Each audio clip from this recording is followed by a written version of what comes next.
இங்கு சுற்றுலா தலமாக அமைப்பதற்கு நாங்கள் கோரிக்கை வைத்திருக்கின்றோம். சினிமா நகரம் அமைக்க வேண்டும் என்ற கோரிக்கையை நான் சட்டமன்றத்தில் கூட பேசினேன். அதுக்கு முன்பு அமைச்சர் அவர்கள் அதற்கு பதில் சொல்லியிருக்காங்க. காரைக்குடி சுற்றுலா பகுதியாக அமைவதற்கு அருகில் பிள்ளையார்பட்டி கோவில் இருக்குது, குன்றக்குடி கோவில் இருக்குது, அருகில் உள்ள இன்னும் பல்வேறு சுற்றி உள்ள கோயில்கள்லாம் இருக்குது. எந்த மாணவரும் எனக்கு புதுமை பெண் திட்டத்தில் பயன் கிடைக்கல, தமிழ் புதல்வன் திட்டத்தில் எனக்கு பயன் கிடைக்கலன்னு யாரும் முறையிடலை. எல்லாருக்குமே சமமாக கிடைத்திருக்கு. 11, 12ஆம் வகுப்பு மாணவர்களுக்கு மட்டும் இது விலையில்லா மிதிவண்டி வழங்குறாங்கல்ல, அது 11 கடைசியில் கொடுக்குறோம். 12 ஒரு வருஷம் விட்டுறேன், அப்புறம் காலேஜுக்கு போய்ட்றேன், இந்த பொண்ணும் போயிடுது. ஆகவே இது நான் 9வது படிக்கும் பொழுதே கொடுத்தா 4 வருடத்திற்கு அந்த சைக்கிள் பயன்படும். 3 கட்சியினரும் எனக்கு பின்னாடி தான் வருவாங்க. நிச்சயமாக நம்ம வெற்றி உறுதி செய்யப்பட்ட வெற்றி மக்கள் உறுதி செய்து வச்சுருக்காங்க. எப்போ மிஷின் வைப்பாங்க வாக்களிக்கலான்னு ரெடியாக இருக்காங்க. ரீல்ஸாக உள்ளவங்க ரியலாக போயிடுவாங்க, ரியலாக உள்ளவங்க நம்ம களத்தில் நிற்போம். காரைக்குடி சட்டமன்ற தொகுதியை பொறுத்த வரைக்கும் இது ஒரு மிகப்பெரிய பாரம்பரியம் மிக்க ஒரு நகரம் அப்படிங்கிறது தான் சொல்லணும். ஏன்னா இந்த செட்டிநாடு வீடுகள், உணவுகள் போன்றவை சுற்றுலா பயனாளிகளை மிகவும் கவரக்கூடிய ஒரு தொகுதி. இந்த தொகுதியினுடைய சுற்றுலா வளர்ச்சிக்கு என்ன முன்னெடுப்பு எடுத்திருக்கீங்க, அதில் அடுத்த கட்டத்துக்கு என்ன கொண்டு போகும்? இந்த காரைக்குடியை சுற்றியுள்ள பகுதிகள் பழையமை வாய்ந்த செட்டிநாடு பகுதியில் பழமை வாய்ந்த வீடுகள் நிறைய இருக்குது. அது நகரத்தார்கள் வீடுகள் பார்த்தாக்கா இந்த ஒரு வீதி முதல் அடுத்த வீதி வரை இருக்கும். பார்ப்பதற்கு பழைய கலை நுணுக்கத்தோடு அந்த வீடுகள்லாம் அமைச்சிருப்பாங்க.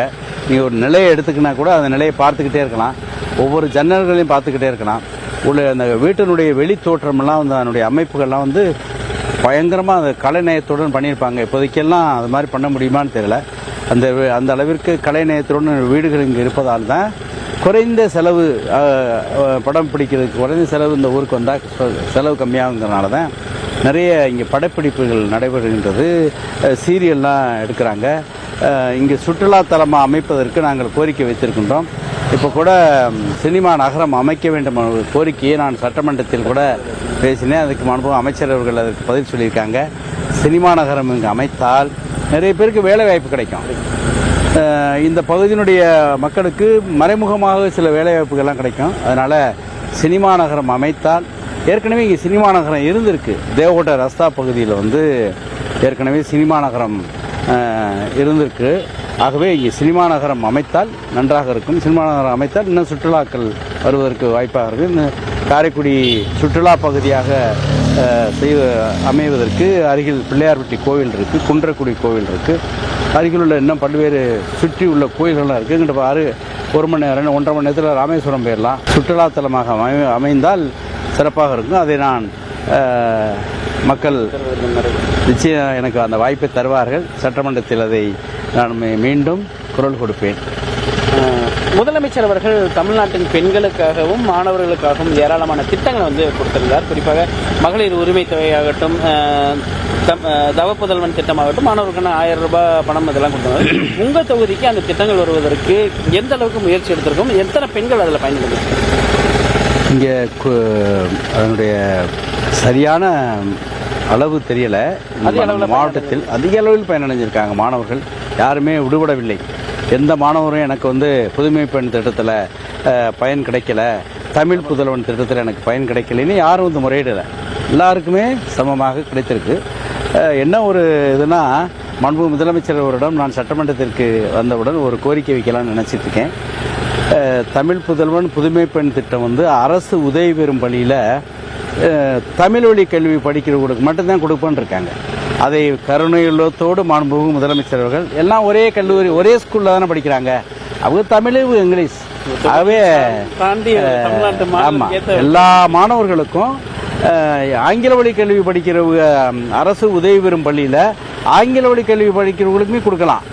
அது கருணையுள்ளத்தோடு மாண்புமிகு முதலமைச்சர் அவர்கள் பரிசீலனை செய்வார்கள். நான் அதை சட்டமன்றத்தில் எடுத்து பேசணும்னு நினச்சிக்கிட்டு இருக்கேன். என்ன இங்கிலீஷ் மீடியம் படிக்கிறவங்களும் அதே ஸ்கூல் தான், தமிழ் மீடியம் படிக்கிறவங்க அதே ஸ்கூல் தானே, அவளுக்கு கொடுக்கலாமே. ஆமாம், கட்டாயம் இதை முதலமைச்சர் அவர்கள் செய்தால் சிறப்பாக இருக்கும். இன்னொரு கோரிக்கையை நான் வைக்க இருக்கின்றேன்.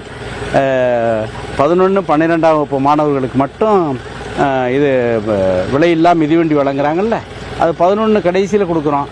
12 ஒரு வருஷம் விட்டுறேன், அப்புறம் காலேஜுக்கு போயிட்டேன், இந்த பொண்ணும் போயிடுது. ஆகவே இது நான் 9வது படிக்கும் பொழுதே கொடுத்தா 4 வருடத்திற்கு அந்த சைக்கிள் பயன்படும், சைக்கிள் ஓட்டுவாங்க, பழகிக்குவாங்க. அதனால் அதையும் கோரிக்கை வைக்கலாம்னு நினச்சிக்கிட்டு இருக்கேன். இது இரண்டுமே மாணவர்களுக்கு முதலமைச்சர் அவர்கள் பரிசீலனை செய்வார்கள். நிச்சயம் மாணவர்களுக்கு தேவையான நிறைய திட்டங்களை வழங்கி கொண்டிருக்கக்கூடிய நமது முதல்வர், நம்பர் 1 முதல்வர், இந்தியாவின் நம்பர் 1 முதல்வராக இருக்காங்க. அதனால் நிச்சயமாக இதை செய்வார். இந்த திட்டங்கள் எடுத்துக்காட்டாக மற்ற மாநிலங்கள் எடுத்துக்குதே, மற்ற மாநிலங்கள் நம்ம பார்த்தானே பண்ணுறாங்க. அப்போ இந்த திட்டங்களுக்கெல்லாம் முன்னோடியாக நம்ம தானே இருக்கோம். அப்போ நிச்சயமாக முதலமைச்சர் இந்த 2 திட்டங்களையும் நான் எடுத்து கூற வேண்டும் என்று நினைச்சிருக்கேன். நிச்சயமாக முதலமைச்சர் அதற்கு பரிசீலனை செய்வார்கள். இதுவரை நீங்கள் செஞ்ச சாதனைகள்னு சொல்லிட்டீங்க, இனி என்ன பண்ணுறீங்கன்னு சொல்லிட்டீங்க. இப்பொழுது தேர்தல் களத்தில் நிற்கிறீங்க. இங்கே வந்து ஒரு 4 முனை போட்டி வந்து நிலவிட்டு இருக்கு அப்படின்னு சொன்னாங்க. ஒரு புறம் நீங்கள் களத்தில் இருக்கீங்க, மீண்டும் சட்டமன்ற உறுப்பினர் ஆகணுங்கிறதுக்காக கடும் தீவிர வாக்குகள் சேரப்பில் ஈடுபட்டிருக்கீங்க. இங்கே வந்து ஒரு விஐபி தொகுதியாகவே காரைக்குடி தொகுதி வந்து மாறிடுச்சு. குறிப்பாக பார்த்தீங்கன்னா நாம் தமிழர் கட்சியினுடைய தலைவர் சீமான் அவர்கள் இந்த முறை இந்த தொகுதியில் போட்டியிட்டார். அவருடைய சொந்த மண்ணுன்னு வேற சொல்லியிருக்கிறாரு. அதே போல் தாவேக தரப்புலையும் வேட்பாளர் நிறுத்தப்பட்டிருக்கிறார். டாக்டர் அவர்கள் நிறுத்தப்பட்டிருக்காங்க. அமமுக சார்பிலும் வேட்பாளர் இருக்காங்க. இந்த போட்டியை எப்படி பார்க்குறீங்க? 4 முனை போட்டி இது பார்க்கின்றவர்களுக்கு இது 4 முனை போட்டி. தமிழகத்திலே காரைக்குடியத்தை 4 முனை போட்டின்னு சொல்கிறாங்க. அதை நான் ஏற்றுக்கொள்கின்றேன். ஒரு விஐபி தொகுதின்னு சொல்கிறாங்களே, யார் விஐபி? இப்போ நான் விஐபி இல்லையே, நான் ஒரு சட்டமன்ற உறுப்பினர், சாதாரணமான ஆள்தேன். யாருமே விஐபி, யார் விஐபி? மற்றவர்கள்லாம் விஐபியா? அதை நான் வந்து விஐபி நான் ஏற்றுக்கலை. எல்லோருக்கு கண்ணிலையும் அவங்க எல்லார் பார்வைக்கு என்ன தெரியுதுன்னா, இது 4 முனை போட்டி, இதெல்லாம் விஐபி தொகுதின்னு நினைக்கிறாங்க. அவர்கள் மனதில் படட்டும். இந்த தொகுதியை பொறுத்தவரையில் வெற்றி பெறப்போவது நமது காங்கிரஸ் வேட்பாளராகிய நான் தான் வெற்றி பெறப்போறேன். மாண்புமிகு தமிழக முதல்வர் அவர்களின் சிறந்த சாதனைகள் இதை மக்களிடம் எடுத்து சொல்லியிருக்கோம். நிச்சயமாக வெற்றி உறுதி. மாண்புமிகு முதலமைச்சர் கூட இப்போ வேட்பாளர்கள் அறிமுகத்தில் கூட சொன்னாங்க, நிச்சயம் வெற்றி உறுதின்னு அவங்களே அறிவிச்சுட்டு போயிட்டாங்க. ஆகவே நிச்சயமாக வெற்றி தான் அது. இதில் வந்து வேறு எந்த பயமே தேவையில்லை. எத்தனை 3 கட்சியினரும் எனக்கு பின்னாடி தான் வருவாங்க. நிச்சயமாக நமது வெற்றி உறுதி செய்யப்பட்ட வெற்றி. மக்கள் உறுதி செய்து வச்சுருக்காங்க. எப்போ மிஷின் வைப்பாங்க, வாக்களிக்கலாம்னு ரெடியாக இருக்காங்க. 2வது இடத்துக்கு மட்டும்தான் போட்டி நிலவிட்டு இருக்கு. ஆமாம், யார் 2ஆம் இடத்துக்கு வருவதுன்ற போட்டி மட்டும்தான் இருக்கு. ஆமாம். மதச்சார்பற்ற முற்போக்கு கூட்டணி இருக்கிற இடங்கள்ல எல்லாமே மக்கள் ரொம்ப ஆரவாரத்தோடு இருக்காங்க வாக்களிக்கிறது. இந்த தொகுதியை பொறுத்த வரைக்கும் நாங்கள் மக்களிடம் கேட்கும்போது மக்கள் சொன்ன ஒரு கருத்து வந்து எங்களுக்கே வந்து உங்கள் மேலே ஒரு மிகப்பெரிய எண்ணத்தை வந்து ஏற்படுத்துச்சு. அது என்னன்னா, மாங்குடி அவர்கள் எல்லா வீட்டுக்குள்ளேயுமே வருவார். அது நாங்கள் அழைக்கவில்லை. நல்ல காரியமாக இருந்தாலும் ஒரு கெட்ட காரியமாக இருந்தாலும் முதல் ஆளாக வந்து அவர் நிற்கிறாரு அப்படின்னா அந்த எண்ணம் எப்படி நான் ஊராட்சி மன்ற தலைவராக இருக்கும்போதே அடித்தட்டு மக்களோடு பழகியிருக்கிறேன். அதனால் வந்து யார் எந்த நிகழ்ச்சி சொன்னாலும் சரி, என்னுடைய ஊராட்சி மன்ற தலைவர் ஆகிறதுக்கு முன்னாடி என்னுடைய பழக்கம் அதுதான். யாராவது ஒருத்தர் நிகழ்ச்சி, ஒரு விசேஷங்கள் ஏதாவது சொன்னால் அவங்க வீட்டுக்கு போகணும், நம்மளை மதித்து வந்து கூப்பிட்றாங்க, சொல்கிறாங்க. அவர் ஏதாவது நம்ம அதுக்கு ஒரு பரிசாக நம்ம கொடுக்க போகிறோம், அதை வாங்கிக்கிறதுக்காக கிடையாது. அவங்க வந்தால் நம்ம வீட்டுக்கு வந்தால் பெருமை என்ற எண்ணத்தோடு தான் கூப்பிட்றாங்க, பெருமையோடு தான் கூப்பிட்றாங்க. அப்போ நம்ம அந்த மாதிரி அழைச்சி கூப்பிடக்கூடிய வீட்டுக்கு நம்ம போகிறதுல என்ன குறை இருக்க போகுது? நமக்கு என்ன அதில் குறைவுது? நம்ம போனோம்னா நமக்கு நாம் ஏதாவது செய்யணும்னா கூட அதை விட 2 மடங்கு நம்ம செஞ்சு வரவேற்பு பண்ணுறாங்க. அப்போ நாம் அவர்கள் மனசு சந்தோஷப்படும். திருவிழா காலங்களுக்கு வீட்டுக்கு சாப்பிட கூப்பிட்டாலும் சரி, திருமண விழாக்களுக்கு போனாலும் சரி, மற்ற எதுக்கு போனாலுமே நமக்கு அவர்கள் அழைப்பதை சென்றால் அவர்களுக்கு மகிழ்ச்சியாக இருக்கும். அதனால் நான் எல்லா வீட்டுக்கும் போயிடுவேன். எனக்கு யார் எத்தனை பேர் பத்திரிக்கை கொடுத்தாலும், பத்திரிக்கை யார் கொடுத்தாலும் தெரியாமல் இருந்தால் கூட போயிடுவேன் அந்த வீட்டுக்கு.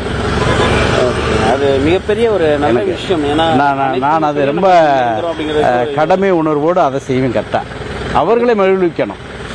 நம்மளை நம்பி இப்போ அது நமக்காக நம்மளை அழைத்து பெருமையோடு நம்ம போகிறது அவங்களுக்கு பெருமை. அதனால் நான் போயிடுவேன், எல்லா வீட்டுக்கும் போயிடுவேன். அது ஒரு மிகப்பெரிய பண்பு அப்படின்னே சொல்லலாம். கலாச்சாரத்தோடு சேர்ந்த ஒரு விருந்தாளி வீட்டுக்கு போகிறது, நமது உறவுகள் வீட்டுக்கு போகிறோங்கிறது ஒரு கட்டாயம். இப்போ பொறுத்த வரைக்கும் இந்த ஒரு தேர்தலில் வந்து இந்த காரைக்குடி தொகுதியை பொறுத்த வரைக்கும் ஒரு ரீல்ஸ் தேர்தல் அப்படிங்கிற மாதிரி ஒருத்தர் வந்து ஒரு ட்ரெண்டை உருவாக்கிட்டு இருக்காரு. ஏன்னா அவங்களுடைய என்ன பண்ணாலும் அவர் உட்கார்ந்தாலும் ரீல்ஸ், நடந்தாலும் ரீல்ஸ், எங்கே போனாலும் ரீல்ஸ் அப்படிங்கிற மாதிரி நாள்தோறும் அதை வந்து ஒரு சமூக வலைதளத்தில் இது பண்ணிட்டு அதை நீங்கள் எப்படி பாருங்க? அதை பார்க்கும்போது இளைஞர்களுக்கு நீங்கள் என்ன சொல்ல விரும்புறீங்க? ஏன்னா இந்த தேர்தல் முதலமைச்சர் அவர்கள் சொல்லிவிட்டார்கள், டெல்லிக்கும் தமிழ்நாட்டுக்குமான தேர்தல் அப்படிங்கிறத தெளிவாக முதலமைச்சர் சொல்லியிருக்காரு. அப்படி இருக்கக்கூடிய சூழ்நிலையில் இந்த இளைஞர்கள் எந்த அளவுக்கு முக்கியத்துவம் அளித்து இந்த தேர்தலில் செயல்படணும்னு நீங்கள் நினைக்கிறீங்க? இளைஞர்களுக்கு இதனுடைய முக்கியத்துவம் தெரியவில்லை. யார் வரணும், யார் வரக்கூடாது தமிழ்நாட்டிற்கு அப்படிங்கிறது தெரியணும். இளைஞர்களுக்கு அதனுடைய ஆரம்பத்தில் அவர் சிறு வயதினர் தானே, அவர்களுக்கு புதிதாக ஒருவர் வந்தவுடன் அது மோகம், சினிமா மோகம். அதனால் அவர் வந்து சின்ன பிள்ளைங்க போகிறாங்க. அது மாற்றம் வரும், அவர்கள் உணர்வார்கள். நிச்சயமாக யார் வந்தால் நன்றாக இருக்கும், திட்டங்கள் மக்களுக்கு யாரெல்லாம் நல்லது செய்வார்னு அவங்க புரிஞ்சுக்குவாங்க. சின்ன பிள்ளைங்க தானே, இளங்கன்று பயமறியாதுன்னு சொல்லுவாங்கல்ல, அதுகளுக்கு இந்த சின்ன பிள்ளைங்களுக்கு இன்னும் அந்த இது வரல. ஆகவே நான் அவர்களை குறை சொல்லலை, வருவாங்க. அது ரீல்ஸுங்கிறது அதுக்கு பேரே ரீல்ஸு. என்ன ரீல் விடுறாமாங்க? ரீல்ஸு ரியல்னா என்ன, உண்மைனா என்ன, உண்மைக்கு உண்மைக்கு இல்லாதது என்னன்னு தெரியும். உண்மை இல்லைன்னு தெரியும் பொழுது அவங்க தானாக மாறிக்குவாங்க. தெரிஞ்ச உடனே வந்துடுவாங்க. அது நம்ம ஒன்றும் அது சொல்ல வேண்டாம். ஆட்டோமேட்டிக்காகவே வந்து அவங்க ரீல்ஸாக உள்ளவங்க ரியலாக போயிடுவாங்க. ரியலாக உள்ளவங்க நம்ம களத்தில் நிற்போம், நிலைத்து நிற்போம், பொதுமக்கள் மனசில் நிற்போம், அவருடைய எண்ணத்தில் எப்பொழுதும் குடிகொண்டிருப்போம். ஒரு வேட்பாளராக காங்கிரஸ் கட்சியினுடைய வேட்பாளர், இது காங்கிரஸ் கட்சியினுடைய கோட்டை, இந்த காரைக்குடி மக்களுக்கு ஒரு வேட்பாளராக நீங்கள் என்ன சொல்ல விரும்புகிறீங்க? நான் ஒரு வேட்பாளராக என்னுடைய நோக்கம், என்னுடைய பணிகள் மக்களுக்கு முழுமையாக அவர்கள் என் மீது நம்பிக்கை வைத்து எனக்கு வாக்களிக்கிறாங்க. நான் அவர்கள் அளித்த நம்பிக்கையை வீணாக்காமல் நான் அவர்களுக்கு ஒரு சேவகனாக அவர்களுடைய பிரதிநிதியாக சிறப்பாக பணியாற்றணும் தான் என்னுடைய எண்ணம். உங்களுடைய தீவிர வாக்கு சேகரிப்புக்கு இடையே வசந்த் தொலைக்காட்சிக்கு பேட்டியளித்ததுக்கு நன்றி. நீங்கள் வெற்றி பெற எங்களுடைய வாழ்த்துக்கள். நன்றி.